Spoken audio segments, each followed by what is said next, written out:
राम राम जी। जय श्री सीताराम। आज श्री राम जन्म की कथा को सुनवाते हैं। बरेली उत्तर प्रदेश में श्री राधे श्याम कथावाचक जी जो हुए थे, पंडित राधे श्याम कथावाचक, उनके द्वारा लिखी हुई राधे श्याम रामायण के कुछ अंश आपको लयबद्ध तरीके से सुनवाते हैं। इसमें प्रसंग आपको बताते हैं कि श्री राम जी के जन्म के समय, जिस समय राजा दशरथ काफ़ी अवस्था के हो जाते हैं, उनके कोई पुत्र नहीं होता है और वो पुत्र की कामना से वशिष्ठ जी के पास जाते हैं और वशिष्ठ जी को काफ़ी अपनी व्यथा सुनाते हैं। तो वशिष्ठ जी उस समय क्या कहते हैं, वही राधे श्याम रामायण की धुन में, तर्ज में सुनते हैं। सुनिए राधे श्याम लय। यज्ञ संविधान करो, यज्ञ संविधान करो। ये वशिष्ठ जी कह रहे हैं राजा दशरथ से। पाओगे चार पुत्र राजन, भगवान विष्णु का ध्यान करो।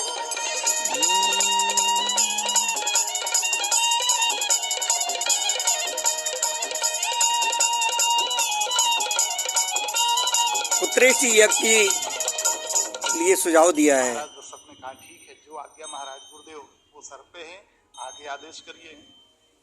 वशिष्ठ जी बोले कि पुत्रेष्टि यज्ञ के विशेषज्ञ श्रृंगी ऋषि को बुलवाना है।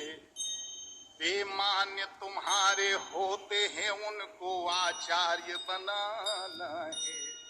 कहा श्रृंगी ऋषि को बुलवाओ, और वो तुम्हारे मान्य होते हैं, वही आचार्य करेंगे और ये यज्ञ वही करवाएंगे, पुत्रेष्टि यज्ञ। ठीक है। गुरुवर का आदेश सुन मुदित उठे महिपाल, आज्ञा यज्ञ प्रबंध की आकर दी तत्काल। श्रृंगी ऋषि आए यथा समय, सानंद वर्ण स्वीकार किया, सानंद वर्ण स्वीकार किया, सानंद वर्ण स्वीकार किया। मानो अथर्व ने हो सके आरंभ यज्ञ उपचार किया। अथर्ववेद के मुताबिक ये यज्ञ शुरू हुआ।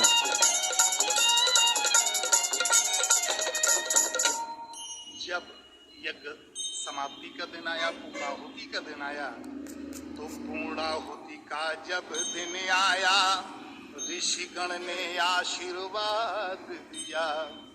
हो अग्निदेव ने स्वयं प्रकट निज कर से खीर प्रसाद दिया। अग्निदेव स्वयं प्रकट हुए थे उस खीर को लेकर के। जैसे खीर कहते हैं, आप खीर निकाली और खीर लेकर के, और ये प्रसाद के रूप में महाराज दशरथ को दी। बोले मेरे द्वारा पायस, बोले मेरे द्वारा पायस, चतुरानन ने भिजवाया है, चतुरानन ने भिजवाया है।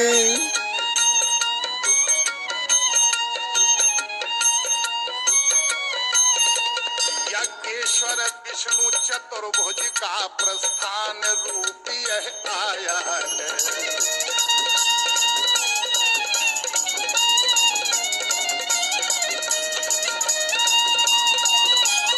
स्वयं अग्निदेव के हाथ में जो कटोरा था, जो खीर थी, वो विष्णु भगवान द्वारा थी। और कहा ये स्वयं ब्रह्मा जी ने भिजवाया है, महाराज दशरथ से स्वीकार करो, ये प्रसाद है, इसी से जो है तुम्हारे चार पुत्र जो है पैदा हो।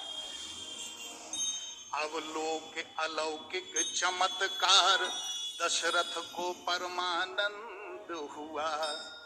और गुरु भक्ति तो चंद बड़ी, मन में प्राणों में सुख चौचंद हुआ। पूर्ण हो गया यज्ञ जब इस प्रकार सहलाद और राजा महलों को चले लेकर हव्य प्रसाद। महलों में आए, तीनों रानियों को बुलवाया, कौशल्या, सुमित्रा, केकई, तीनों को बुलवाया और पट रानी कौशल्या जी को जाते ही आधा भाग दिया, जाते ही आधा भाग दिया।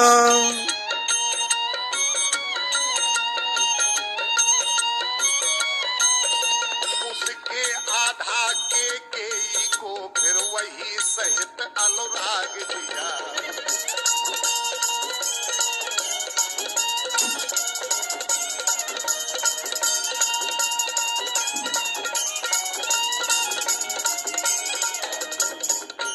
आधा भाग किया, कौशल्या को दे दिया और फिर जो आधा बचा उसका आधा किया और केकई को दे दिया, सुमित्रा रह गई।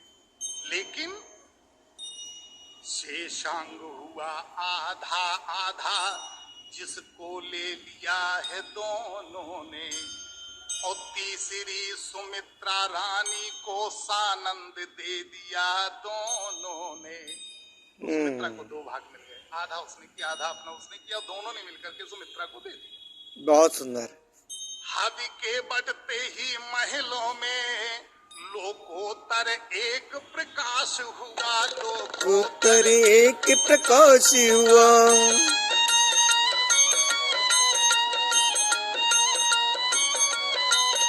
मानो जग को सूचना मिली, संकट रजनी का नाश हुआ।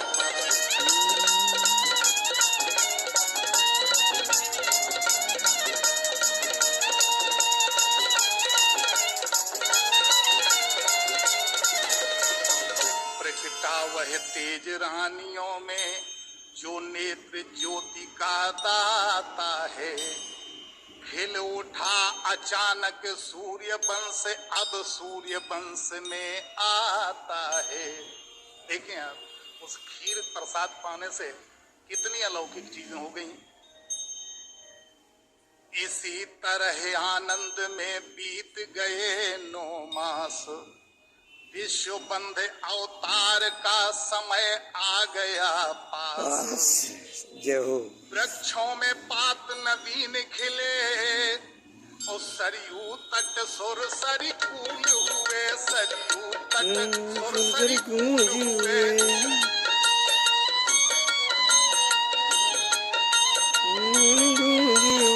बागों में कलियों के गुच्छे खिल उठे, फूल कर फूल हुए।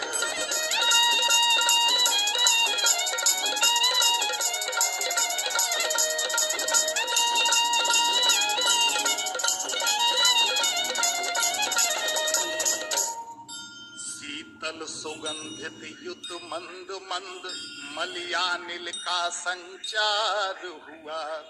त्रिभुवन पति के स्वागत को जग ऋतुपति होकर तैयार हुआ। उपहार सजाती थी पृथ्वी, पालियां खेत में लाला कर, ग्रह चक्र अवध पे पारी था, लंका पर चक्कर खा खा कर। कैसे कैसे काम हुए कि नक्षत्र वार तिथि योग लगन मांगलिक भविष्य बताते थे, और छा गए विमानों पर सुरगण नभ से जयकार सुनाते थे। आकाश में सभी देवता इकट्ठे हो गए। नवमी का दिन, जिसे राम जन्म का दिन और जन्मदिन मनाते उनका, आज भी चैत्र शुक्ल पक्ष की नवमी को, तो वो चैत्र शुक्ल नवमी का दिन अब भी त्योहार हमारा है, अब भी त्योहार हमारा है।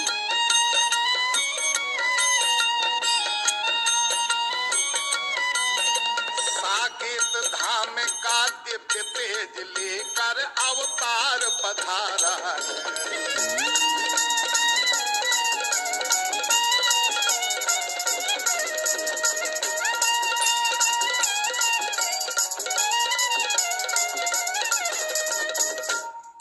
मंडलेश्वर योग था अभिजित समय ललाम, कौशल्या के धाम में प्रगटे शोभा धाम। भगवान राम प्रकट हो गए। दुनिया ये कहती है कि पैदा हुए, और मैं भी कहता हूँ कि पैदा हुए, लेकिन तुलसीदास जी ने ये नहीं लिखा। उन्होंने बिल्कुल सीधे शब्दों में लिखा है, भय प्रकट कृपाला दीन दयाला कौशल्या हितकारी। तो जब प्रकट हुए ऐसी महान विभूति, ऐसे महान पुरुष, ऐसी महान आत्माएं जब इस धरती पर जन्म लेती हैं, तो ये तो निश्चित है कि उन्हें किसी माता पिता का चुनाव करना पड़ता है। लेकिन जी हाँ, जय श्री राम। यही खुशखबरियां, यही सब होता है। देखें आप, जय के भी हुआ एक पुत्र उत्पन्न, और गोद सुमित्रा की हुई 2 सुत से संपन्न। एक केकई के, एक कौशल्या के, और 2 सुमित्रा के, 4 पुत्र पैदा हुए।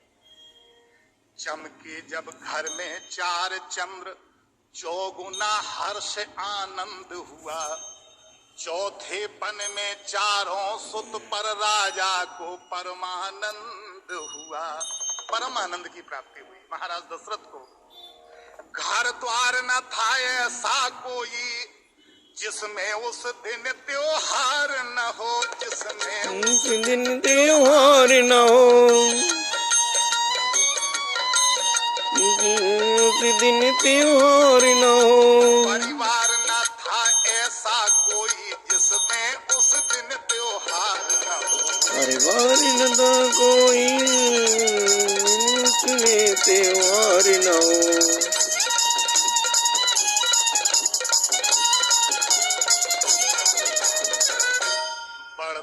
विलोक कर सूर्य वंश, भगवान सूर्य भी मुदित हुए। तो हो गया महीने भर का दिन, इस भांति दिवाकर चकित हुए। महाराज तुलसीदास जी ने रामचरितमानस में लिखा है बहुत सुंदर शब्दों कि मास दिवस का दिवस भामरम न जाने कोय, और रथ समेत रवि था कियो निशा कवन विधि होए। कैसे रात्रि हो, 1 महीने के लिए सूरज रुक गए, क्योंकि उनका वंश सूर्य वंश है। उस सूर्य वंश का बढ़ता देख करके, बढ़ावा देख करके महाराज सूर्य भी रथ समेत थक करके रुक गए दर्शन करने के लिए। तीनों लोकों का गुप्त तेज छाया उस समय अयोध्या में, छाया उस समय अयोध्या में। तीनों लोगों का तेज अयोध्या में छा गया जब राम पैदा हुए, राम जी का अवतार हुआ। करने को सुरदल भी आया उस समय अयोध्या में, उस समय अयोध्या में।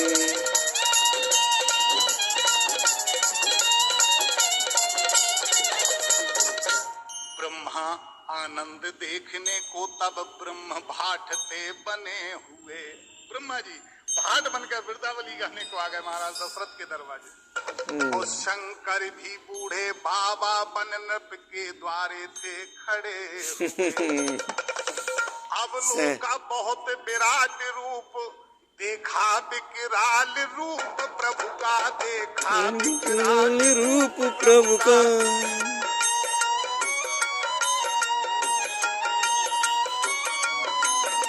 अभिलाषा आज सुरों में थी, निरखेंगे बाल रूप प्रभु का।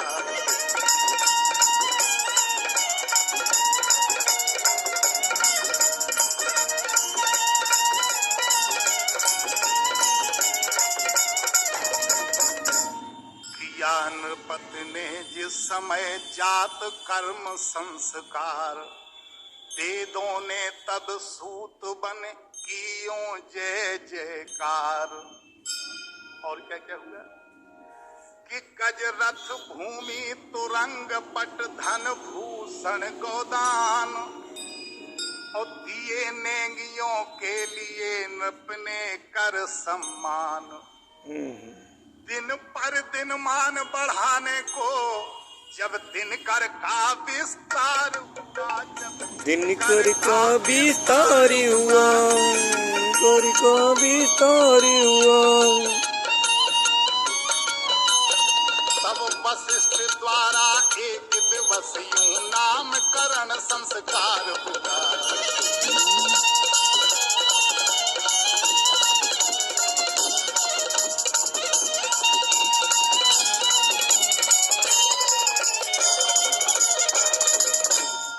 काल योग तिथि जन्म लगन सब मैंने बात विचारी है। वशिष्ठ जी ने एक दिन शुभ लगन नक्षत्र मुहूर्त देख करके चारों पुत्रों का नामकरण संस्कार किया और बोले कि ग्रह काल योग तिथि जन्म लग्न सब मैंने बात विचारी है। इनके प्रिय नाम अनंत नृपति ये सुत तेरे अवतारी है। फिर भी नाम दे रहा हूँ कि जो नित्य सुखदायक सुख राशि सुख सागर सुख प्रद सुख कर है, सुख सागर सुख प्रद सुख कर है। देखिए भगवान राम की कितनी बड़ी उपमाएं दी हैं। उस कौशल्या के नंदन का श्री राम नाम ही सुंदर नाम ही सुंदर है।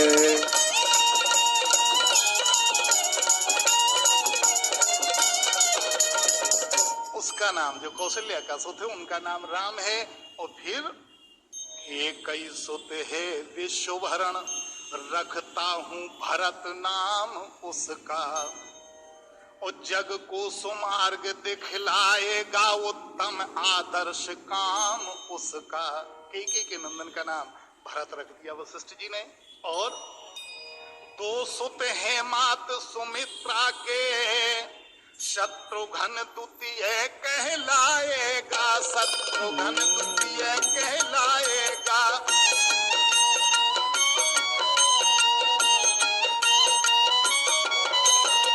शुभ लक्षण धाम प्रथम जो है वह लक्ष्मण ही कहलाएगा। तो लक्ष्मण और शत्रुघ्न माता सुमित्रा के हो गए, राम जी कौशल्या के और कैकेयी के भरत जी। आशीर्वादों की धुन गूंजी जनता में जय जयकार हुआ, जनता में जय जयकार हुआ, जयकार हुआ। गुरु वशिष्ठ द्वारा इस प्रकार जब नामकरण संस्कार हुआ।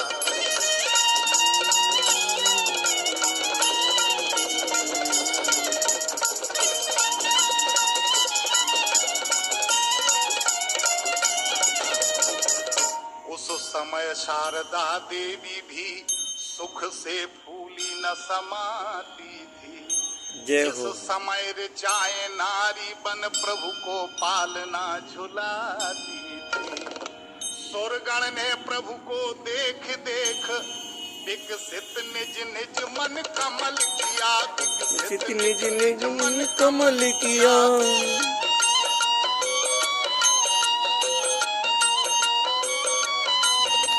शिव ने भी बाल रूप लख कर जीवन को अपने सफल किया।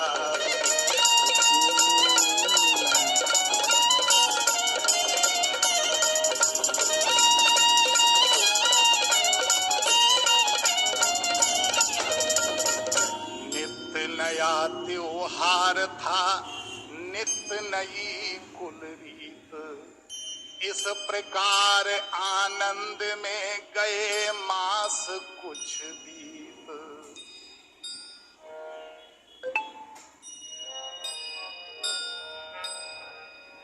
लड़का ही से लक्ष्मण का रघुवर से प्रेम अपार हुआ। उस ओर भरत जी से अथाह शत्रुघ्न लाल का प्यार हुआ। बचपन से भगवान राम के साथ भैया लक्ष्मण रहने लगे और भरत के साथ शत्रुघ्न जी रहने लगे। दो की जोड़ी हो गई। तो चारों ही बालक सुंदर थे, चारों ही रूप मनोहर थे, चारों ही रूप मनोहर थे, चारों ही रूप मनोहर थे। फिर भी कौशल्या नंदन उन चारों में सबसे बढ़कर थे।